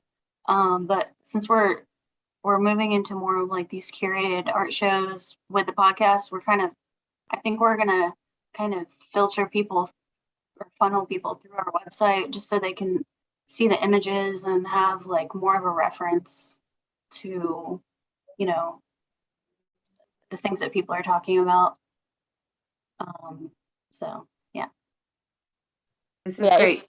if you're an Instagram person, like we have it all in our bio, we kind of try to ensure that people get everywhere from at least something. If on the website you can listen to podcasts if you're not listening to through something else like the Spotify or whatnot. If you prefer to go through Instagram, there's also a link and you can listen. So Yeah, we change it to Jargonist right now just because of this, but we'll put up our new show probably the 15th. We'll have a link to it. So yeah. Well, you guys, thank you so much for, having this conversation. Thank you for participating in the show. Thank you for being a friend. All of that. I was really about to go into it, but I decided not to. Thank you, Christina. Also, this has been, a lovely conversation, a lovely experience. This is my first time curating a show on the internet. So it's been very rewarding, and I've learned a lot, and you've been very, very helpful, very gracious.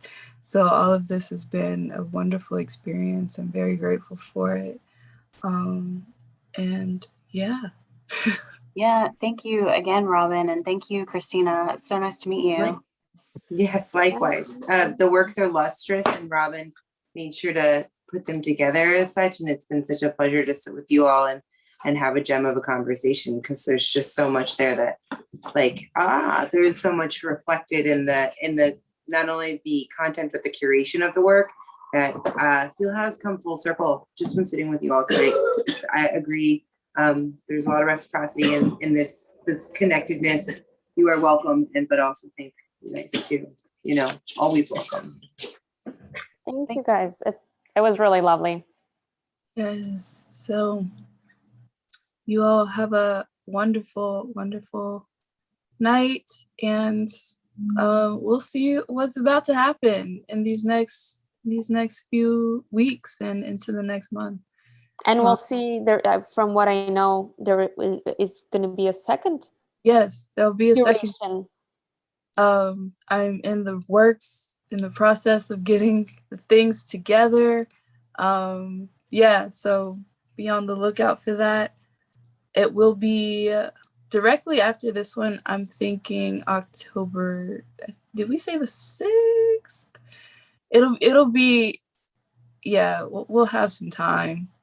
But I don't want to give like an exact date right now because I don't know it. But Well, October is going to be a big month for both you guys and us. yes, so definitely in October, definitely some good artists. I'm really excited. Yes. Sounds good. Keep us updated. Thank you all for being our first like sit down sort of like hosted panel discussion without it just being in Zoom space. Like what a learning experience it has been. But this was really, really seamless. You all came out of the Zoom gates with your guns ablazing. There was like no aversion to vulnerability right away. I was like, this is gonna be fucking fun. Oh, good.